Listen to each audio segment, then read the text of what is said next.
Hey everyone, welcome to the Troy Christian High School Chapel Podcast. At the end of this episode, please take a moment to subscribe to our Chapel YouTube channel and follow our Chapel Instagram account. Those two places will be the easiest way to check out what's coming up, as well as find some bonus content from our speakers and worship team. Most importantly, I hope the following message challenges and encourages you to grow in your relationship with God as you learn to love God and love others better. Enjoy. This week on the podcast, we have a treat. Actually, we've got 4 treats for you right here. That's getting weird. It's getting weird. But we're here for it. Yes, I did. I called myself a treat in that. You're going to catch it. We've got Royce back on the podcast. Welcome back. Hello. There it is.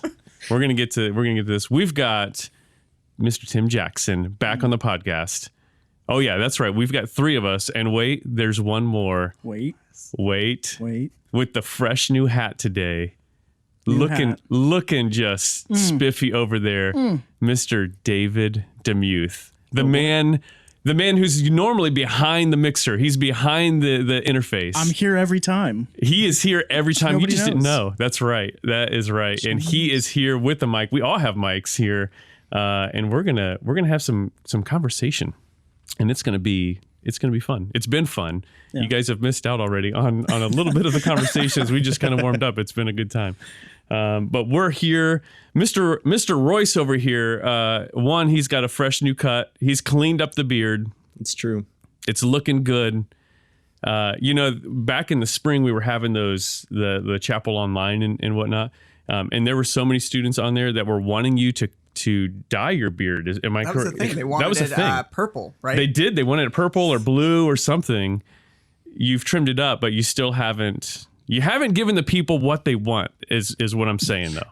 That's my life story. That's fair. The people all want this. I'm like, here's this consolation prize.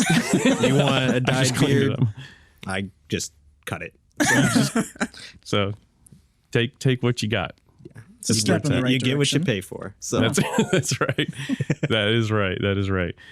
You have what's been going on? We've gone to remote learning again. For the first time this school year, but just going into the Thanksgiving break and stuff. So what's been going on with you this week so far?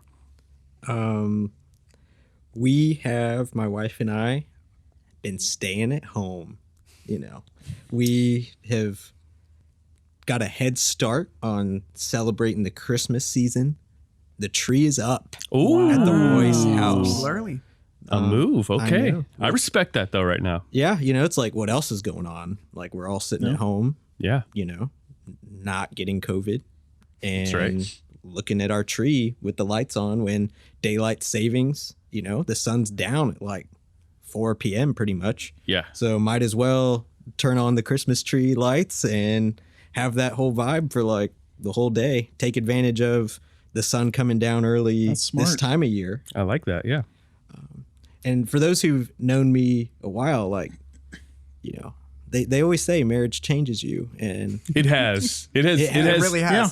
Tommy's made some changes in his life. I can testify. Second glow up. That's a good way to put it. It has been. It has been. So what's this change you're referring to? I've always been more on the spectrum of like being holiday festive to not. I've been more of like a Grinch or a Scrooge of sorts. Okay. And now I've got my Christmas tree up on November 17th with Christmas music on in the background. Okay. And you got those Christmas vinyls. Are you going to that level? Because I know you're a vinyl guy. Yeah, I don't have any right now. So that's kind of Are those coming? I don't have plans for it, but I'd be open to it. Right now it's just the Spotify playlist. Okay. With the aux cord plugged into the same speakers that my record player. Okay. I've got a little aux cord with, iPhone attachment to it. So whenever I want to hear something on the same speakers, but not that I don't have a record of. Yeah. We can just throw on the Spotify Christmas playlist. Yeah. There you go. little Casey Musgraves Christmas songs action, Casey Musgraves. I did not see that one coming. I kind of did. You did? Knowing Tommy? It's I'm been a a big while fan. since he's mentioned her, so that's what's throwing me off. But Throwing it out there. I'm a big fan. Wow. This is new to me. I respect that, though. There's only 2 country artists I enjoy, and one is Casey Musgraves and the other is Willie Nelson. Wow. That's like full country. That's full country. That's Other full than that, country. I don't really listen to country. Wow. Yeah, that one kind of threw me off a little bit, but I'm here for it. That's interesting. Yeah, the Christmas playlist on vinyl, especially like the classic, like the Bing Crosby, like that kind of thing. There's just something about it on vinyl that just like really sets it does. It really does. It really sets the mood for Christmas. We're not there yet. We at the Smith household, we have not. Yeah. The decorations have not come out, but we've been wanting to get there. Yeah. So you'd imagine I'm more into like the alternative indie artist redoes Christmas classics, Of course, yeah. as opposed to the classics, that you're referring to. Yep, I got that. it's good. Yeah, Tim, Hi. what's been going on? You and David and I have been here at work, just getting stuff done. But outside of that, what's been going on with you? Honestly, not much. Living my Enneagram 9 dream, which is just staying home under a blanket on the couch, watching some TV, watching some movies. There it is. That's how I like to live my life. Christmas? Not yet. No. Listen, I'm on the pre-second glow up Tommy Royce train. Okay. Like Scrooge at 11:59 and 30 seconds. Ooh, yeah. You're like Christmas Eve, starting to like- turn the corner, but like not there It's yet. almost. I'm a post-Thanksgiving guy. Okay. Like Thanksgiving is my go-to holiday, so Yeah. I like to okay. give it the respect it deserves. Thanksgiving Thanksgiving is your go-to holiday? It is. Like, favorite holiday? Thanksgiving. Huh. Christmas is a solid number 3 for me. Okay. Why Thanksgiving though? It's Christmas without all of the anxiety. Am I wrong? Tell me I'm wrong. I think you're wrong. I'm not following the I'm logic. not following the Okay, logic. hang on, What hang do on. you, yeah, explain. What's great about Christmas? There's like family, there's food. You're just like spending time together, being with people. Cool. That's Thanksgiving. Christmas just adds all this extra stress of like gifting and like trying to get places and like trying to get into that holiday feeling. Thanksgiving is like quiet and unassuming. It's just like, hey, just show up on this day and just be with us. Interesting. And that's what I like about it. That's been your experience of those holidays. That's been my experience of it. I don't have to like get buy that. anything for anyone. I get that. I just have to be with them. Yeah. And that's what I like. Okay. No, That's my vibe. I can appreciate that. That's like amazing. I think a lot of people, Thanksgiving has got that weird family tension. Like I'm going to see that, certain family members that they maybe disagree with. It seems like there's some like political tension, especially right now. I'd feel like that would be a little bit more on the like anxiety ridden side, maybe more so than Christmas is. But it is what it is. We've got is Robbie kind of pop in here? Robbie Leibarger is in. Just pop in. He's in the room. Has walked in. He is in the room right In now. the room. How you doing? You guys can't hear that probably, but he said he's doing great. Dave, we got another mic to set up. We We're about to. another That's treat, right. as Scott would call it. Another treat is in the room. It's fantastic. All right, so your Thanksgiving, that's your jam. That's my jam. Fair enough. Oh, what's it going to be like this year though? You guys aren't doing the Honestly, I have family no thing, idea right? because we're You don't know? not doing, as far as I know, Family the family thing. So Yeah. I don't know. Like I hear Hormel makes a lovely microwave dinner. I have no idea. Hungry Man, isn't that what Hungry Man, yeah. Is that what it is? It's fine, Little $1.88, great value turkey Yes. and potatoes. Yes. idea. Yes. Yeah, that's awesome. I've been there. So that's you make it what you want it to be, We'll I guess, figure this year. something out. Yeah. I don't It'll know. be a good time. David, how's things Scotty. been going for you? It's going. It's going? Just making this the new job now. So we're a few months in. So Yeah. How's that been for you? it's been awesome. Like I've obviously known all of you for several years now in some capacity. You know, Royce and I working together with Mr. Clint here back in the summers of, you know, college and high school, and now here on staff. And it's honestly been an awesome transition. I was talking to somebody about it the other day, and I was like, you know, I kind of just went from one friend group to another friend group, which not many people can say. Sure. And like, that's been awesome. It's just like, now I get to hang with the boys on the other side. Yeah. And now we're here and cruising along, and, you know, loving it. So yeah, you have been a great add. You've really filled a role in our team that has been incredibly helpful this year. And plus, one, alumni, two, friend, but also we've had you back at different times to do different things with chapel and stuff. And every time it's been like, man, how do we get this guy just like on staff to work here? And so. You know, dreams come true. You know, that's where we're at. So it's been a great ad. We've loved having you on here. Here's what I want to talk about. Let's kind of transition this conversation a little bit. We're going into kind of a season of the year where I feel like it's kind of like you said about Thanksgiving and Christmas. It can be like a mixed bag of experiences for a lot of people.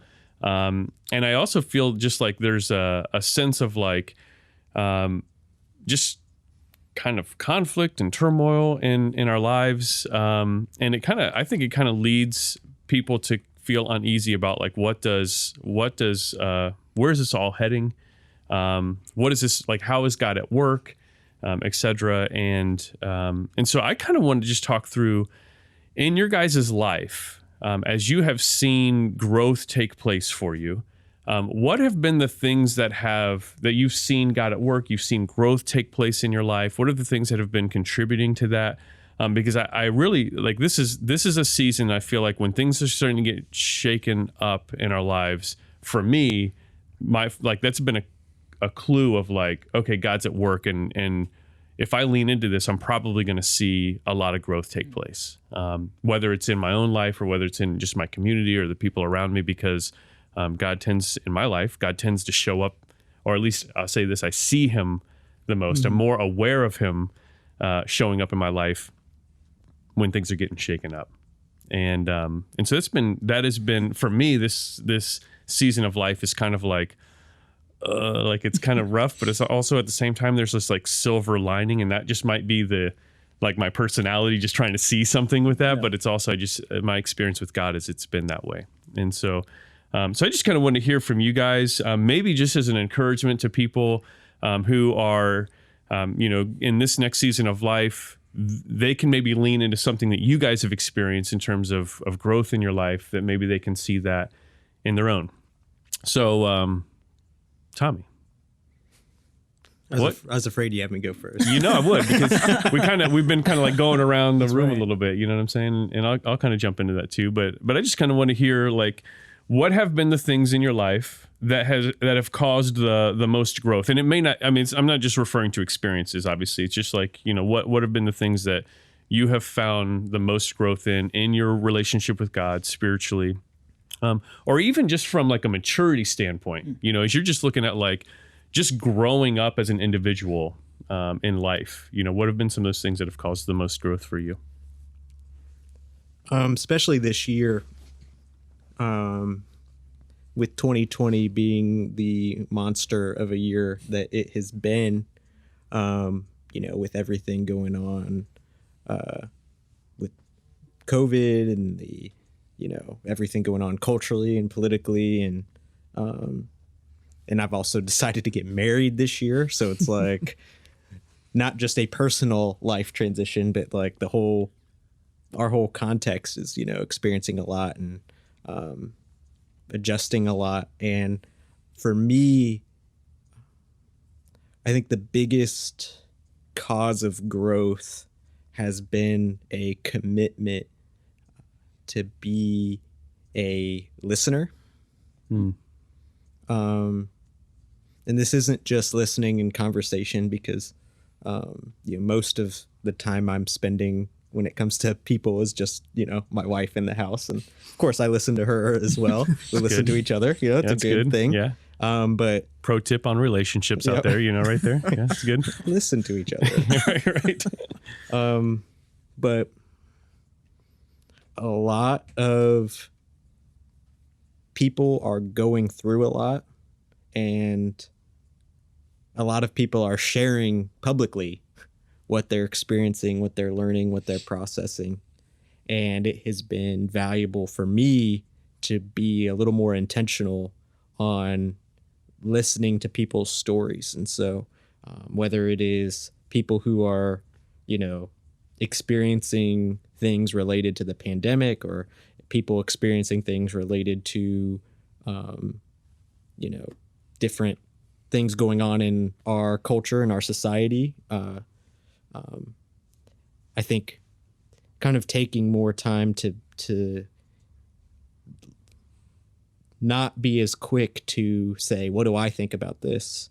But to be more quick about, okay, who can I listen to about this has caused more growth in my perspective, and also in like trying to grow the muscle of empathy. It doesn't come as naturally for me, so I have to practice it. Like it's one area. My wife and I are polar opposites.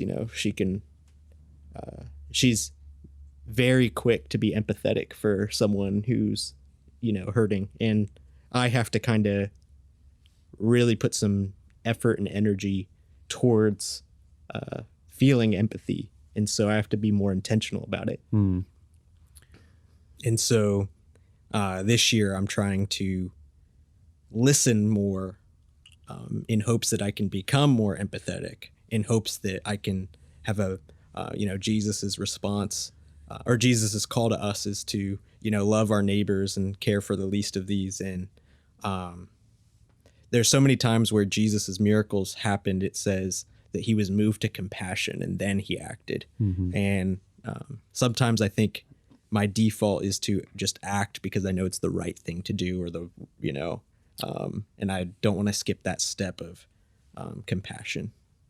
And so being a listener, I guess, to people's stories and what they're sharing, even people I don't know online, or people who, whether they're writing books or posting or, just podcasting like this, just taking that posture of how do I listen so that I can cultivate empathy and compassion so I can love better.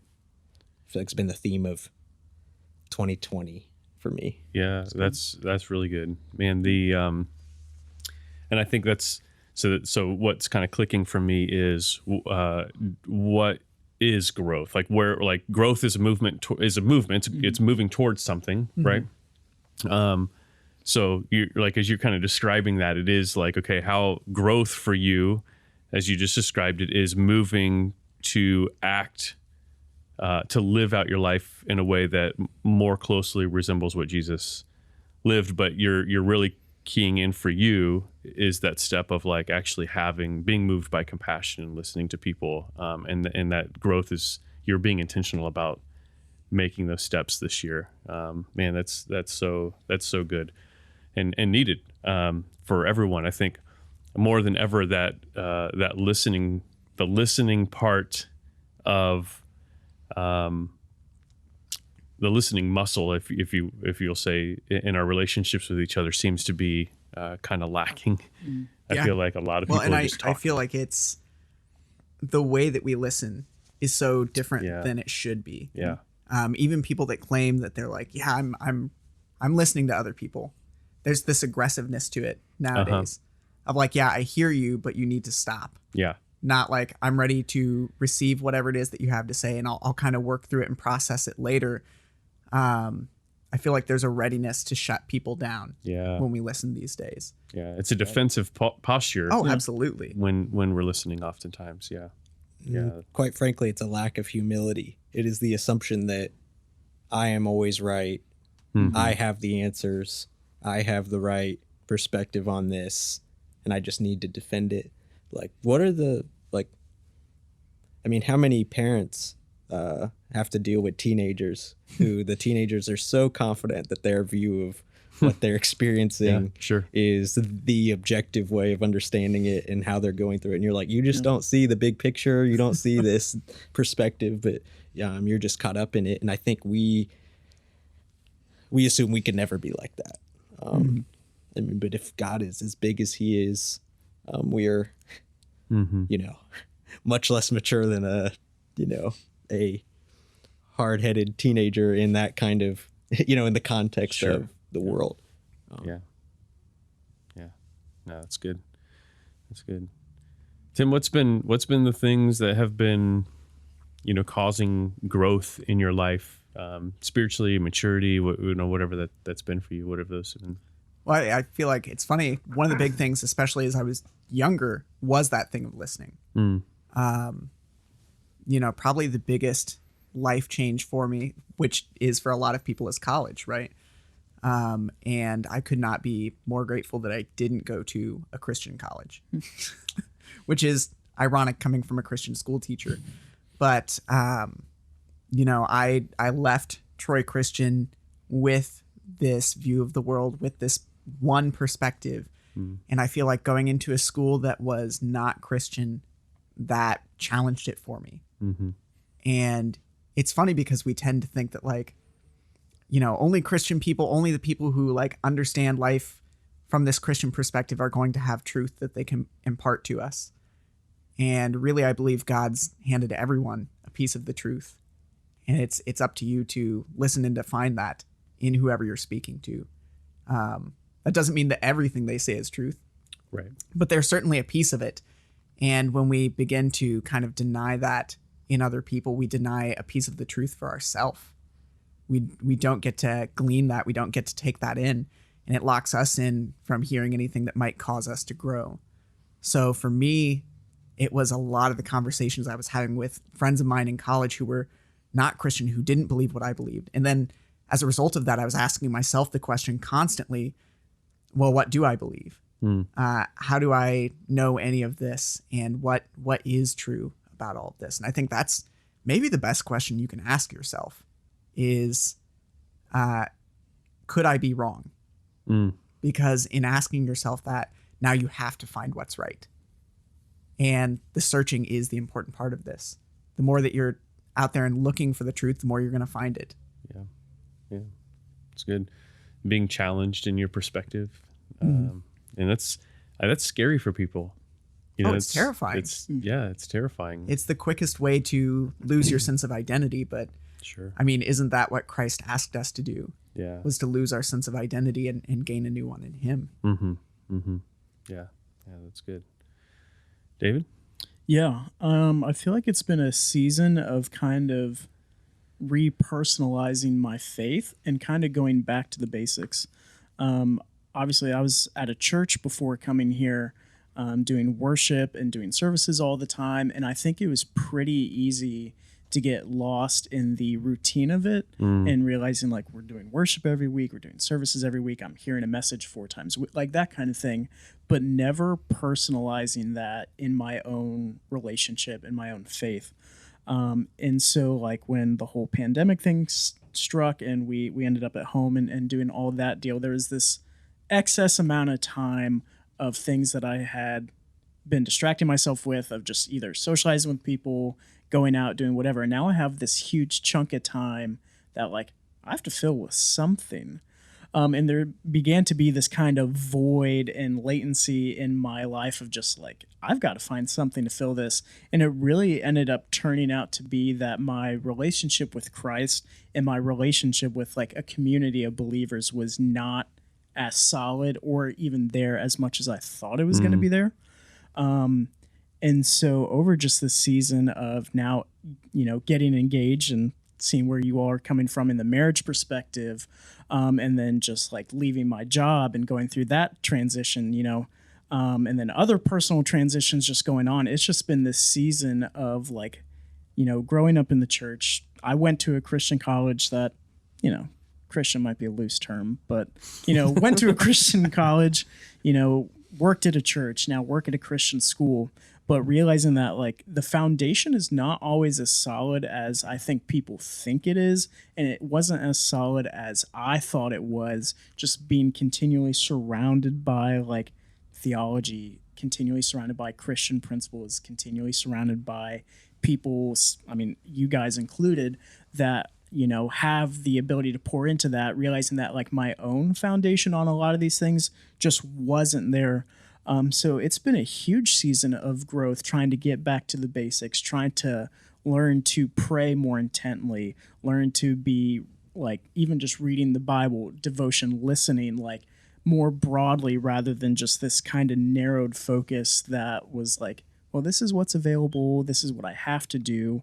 Now it's like I need to dive into to grow myself.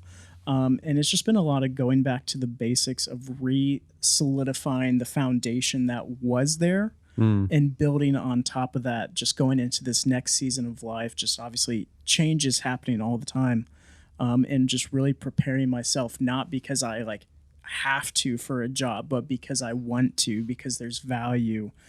There's reason to do that. So it's just been a lot of going back and rebuilding that foundation just over this last year has been huge for me. Yeah, man, that's I think what you just described is true for so many people, where the foundation you think you have in your faith is really the foundation you were handed. Yep. Mm-hmm. You know, that it's like, I'm really just building my faith off of other people's foundation. Yep.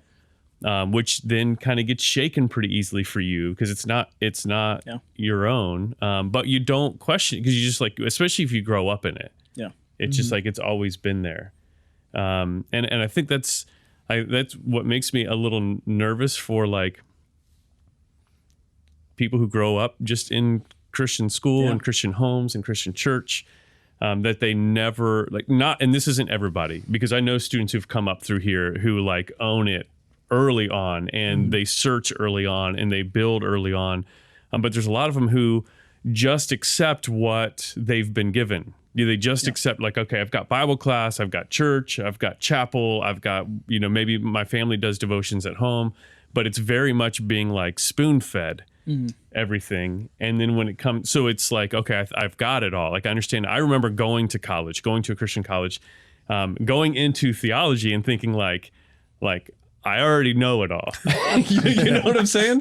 Which was so I was so wrong, because I got into some of my first theology classes and just my mind was blown. I'm like, holy cow! I very quickly went from like I'm not going to really learn that much to I know nothing, and that process for me created this hunger of like, I want to know, and it created. Kind of going back to what you said, it created this humility, right? And that humility, that posture of humility, and where I'm at in my understanding of God and my understanding of other people, caused a learning growth mindset, right? It wasn't like I know nothing, so it's like there's no chance and I just give up. It was like, oh wow, I have so much to learn. Yeah. And that was exciting to me. That was challenging to me in ways that like spurred growth on for me. But it wasn't until I took that, I started to recognize of finding that perspective of, the way I see God, the way I see the world is very narrow. I have a very narrow perspective on things, and then when that started to get expanded, it was like, oh man, yeah, God is so much bigger. The world is so much bigger. People are so more unique and nuanced than I was giving people credit for. And it created that humility in myself, and it created that hunger to want to learn and to want to grow. Have you guys is growth something that you're intentional about in your life, or is it just something that like it just happens in seasons, or what is that? What is that like for you guys? I think for me, I feel like my growth has been much more sporadic during seasons than intentional. And I almost feel like sometimes when I try to intentionally grow, I either just lose track of it, or I lose focus of it, or like I just like almost overthink of it. And then when I don't hit this like desired expectation of my growth, I just kind of give up. I'm like, well, didn't hit that. So I feel like for me, the most growth has come out of just unexpected seasons and unexpected moments. Yeah. I feel like it's sort of, Tommy gave the metaphor last year in chapel of opening the sails. And I think that's been a lot of my experience is if you're in a boat at sea, you're going to get moved around a little bit anyway. And if a wave comes, it's going to push you a little bit. But man, once you open that sail and once you open yourself up to growth and you go out seeking it, you can go so much farther. That's good. And I think part of my problem sometimes is that I'm not actively in a growth mindset all the time. I mean, who could be? Sure. But I feel like sometimes I get into this place where it takes a situation to kind of push me. It takes that wave and then I'm like, oh yeah, I should probably open the sail. Yeah. Like in that moment, Something moves you. I start to go, okay, I need to orient myself toward growth. I need to like be actively pursuing growth. Yeah. And I think that's kind of the lesson for me is like, no, all the time, like as often as you can, start opening that up, start getting ready. It's good. Yeah. I'd say it's pretty intentional on my part. I feel like I'm kind of obsessed with the growth, development, maturation process.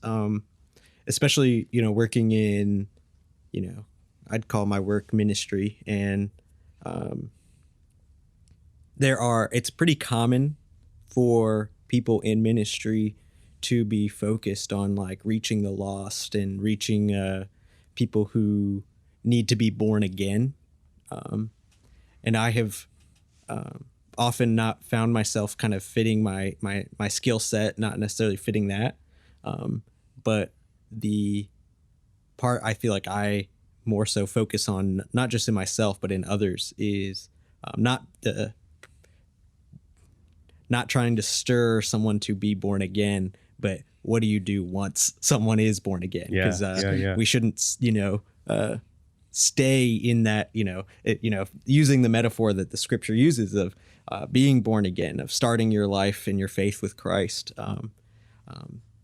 We shouldn't stay in that newly born Infancy. phase. Our whole lives. Paul writes about how he challenges his listeners to graduate from, spiritual milk into eating spiritual meat, and that idea of maturity and development, of what that all, entails, I feel like is more of my passion. And so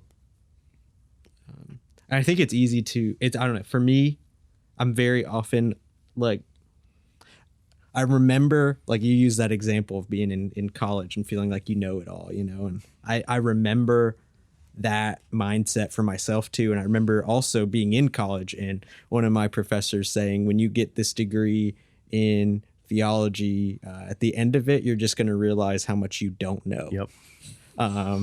And you walk in thinking, I know a lot. I've read this. I've heard of this. I've been a Bible student my whole life. And at the end of the program, I remember realizing like, wow, I'm not a master of much. I just realized how much there could, you start to learn, from my perspective, it's been on like, studying theology and biblical studies. Like, it's like you learn just a little bit about Jesus's first century Jewish and Roman context, and you realize how much you don't know about that world and how any of that history can influence your understanding of what the Bible means. And then you learn a little bit about, just all these different subjects about, you learn all this view of, well, there's this view of how salvation works, and there's this view, and these denominations think. Then I'm like, I don't know any of this, and I could, read, for a long time and listen to a long time on all these subjects, and you realize, and so I very consistently am thinking about what I don't know a lot about. Yeah. And it's hard not to be in a growth mindset when that's what's on my, I don't know. I guess maybe that's not as normal as I think. Yeah. I'm like very aware of all the things I don't know about. Yeah. I'm with you. Yeah. I'm with you on that. I'm wired that way. I'm constantly like, how in all areas of my life, I'm constantly like, that's like, I want to learn about that. I want to grow in that area. And spiritually has been absolutely no different. Like it's been constantly like, there's more. There's always something more that I want to move towards. I will say there's been two things that have accelerated growth in my life more than anything else. The first one is finding and sitting under the mentorship of someone else. Like whenever I've been able to do that, and that's not just in person. That, you know, like whenever I can do that, I've grown tremendously. But it's also just reading.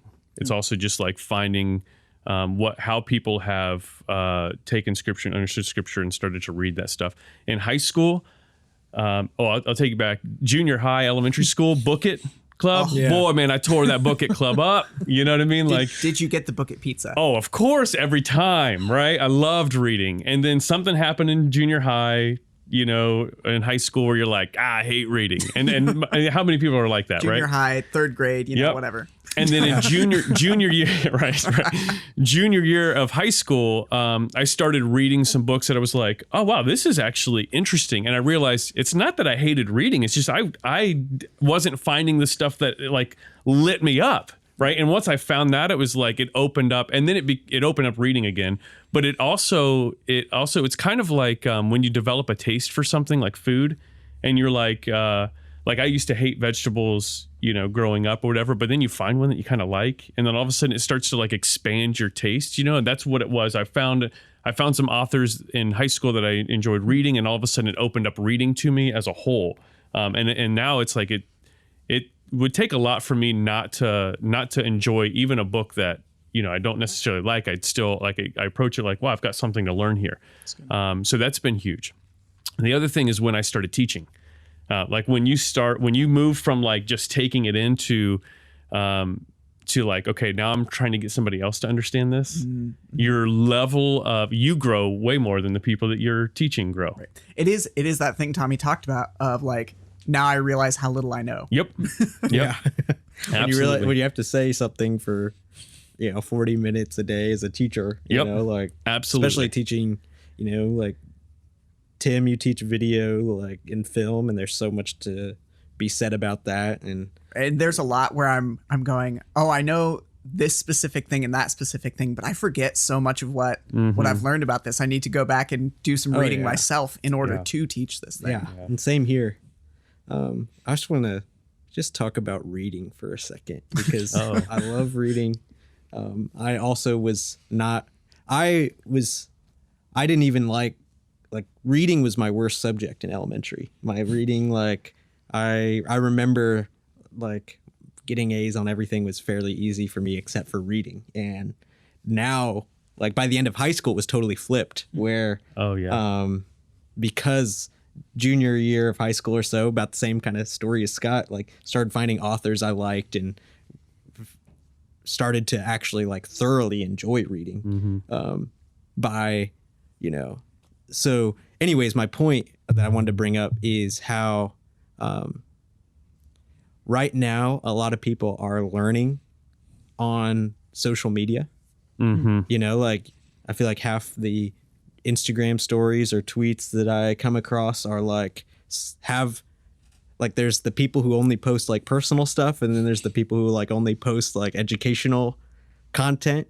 And I'm like somewhat for that, you know. I'm fine with, you know, that content being out there, but I will tell you this, I have learned more about a topic by reading half of a book on that topic than all the social media posts that I've seen on that same topic combined. 100% agree. Yeah. Right. It seems like a good way to kind of like develop that taste for it. But man, if that becomes your whole diet, it's a problem. Yeah. Like you've got to leave Instagram and start doing some reading elsewhere. Well, and anytime you're trying to get it from social media, it is going to be shallow because there's only so much content that you can pull from it. In a book, you've got an author that is developing something as fully as possible, right? Like, so there's all these dots that are getting connected in the context of a book that just can't get connected in a social media post or 100 social media posts. Right. Right. Yeah. And so we have people, I mean, our world right now, there's America is full of people who, yeah, I know I said that. America. It's full of people who have strong opinions on very serious topics that they have never read a book on. Yeah. And there's just something wrong about that. There's a lot of people who aren't willing to say, I realize how little I know. Yeah. Right. It's the problem. Right. Absolutely. So what books for you guys have been like some of the books that have changed some of the ways and oriented you toward growth? The Bible, Tim. No, I'm just kidding. Well, okay, I'm done, guys. And books about the Bible. Yeah, big facts. I'll say my collection of books, even like topics are if you look at we're in my office right now. If you look at my bookshelf, there's theology books, there's leadership books, there's business books, there's creativity books. Like for me, it's been the collection of those things. I've heard it said, I don't even remember where I heard this said, but that books are kind of like the meals that you've eaten, right? You don't remember fully every meal you've eaten, but collectively they shape who you are, right? Like that's good. Food does that. Food shapes who you are, right? And books do that. And it's not so much that there's just one individual book, other than I will say I probably have a few books that definitely rank up there really high for me. There's actually two literally sitting right behind David on my bookshelf right now. The Divine Conspiracy. That's a thick read, but by Dallas Willard. The other one is The Cost of Discipleship by Dietrich Bonhoeffer. And those two books definitely are they're definitely in my top 5 for sure of books that have transformed the way I view my faith and my life and theology, and been so helpful with that. So it's hard because I also have leadership books that are that have shaped the way I do ministry and the way I do leadership, and all kinds of things. So it is very much like a collection of multiple resources that have been huge for me. So I don't know if you want to jump in on that. Yeah. Where do I begin? I can begin. Actually, I can attest that those same 2 books have been huge for me, especially Divine Conspiracy by Dallas Willard. It was written in 97 or 98. Willard, unfortunately, is already passed. But when we, especially us right now, talking about growth, he frames the story of growth in the context of Christianity so inspirationally to me that I feel like it is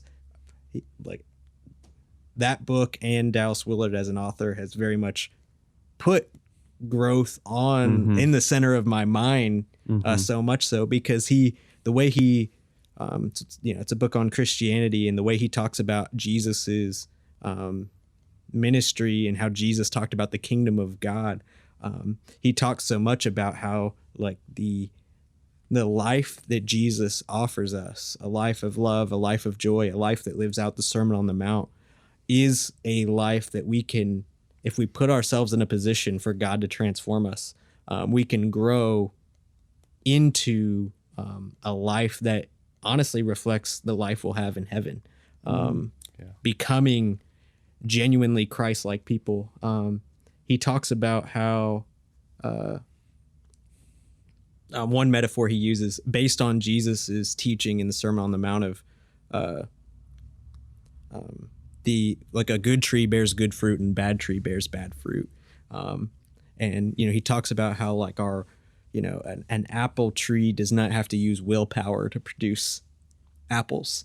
That because of what has happened to an apple tree on the inside, it naturally and easily produces the fruit of apples. And he talks about the Christian life, saying similarly, the Christian should not have to, if you allow God to cause a lot of growth in your life, similarly, the Christian does not have to willpower their way towards producing love and joy and peace and the obedient actions that correspond with Christ's commands, that we can become the kinds of people who naturally and easily produce the actions that Jesus would do. And because I think that book changed my life so much, now I'm looking at all these topics and saying, yeah, growth's really important, because if I take growth seriously, it can really change me from the inside out, where I'm no longer just willpowering my way to being more like Jesus, but that as a fruit of the transformation he does in my heart and mind and soul, it can just become who I am and not what I do. That's right. And so all that to say, I know you just asked like what books have been shaping, and like that one for me in particular was like life altering. And I feel like the way it altered my life is actually relevant to what we've been talking about for the past however many minutes. Yeah, for sure. For sure. That's good. That's good. Well, thank you guys for jumping in this week. I know this was like maybe a little bit of a longer one than usual, but hopefully you guys will find it helpful and inspiring. And we honestly just want to challenge you to look at this next season of your life with how is God at work? How is he growing me? What is he up to? How can I jump into what God is up to around me and in me? Maybe especially in me, and just look at this next season as a way for you to grow and see what God is going to do in it. So thanks for joining us, and have a great Thanksgiving break. It's Tim's favorite holiday of the season. So enjoy remember it, that. everyone. I know I will be. When you are with your family, be safe, be healthy, and we will see you after Thanksgiving.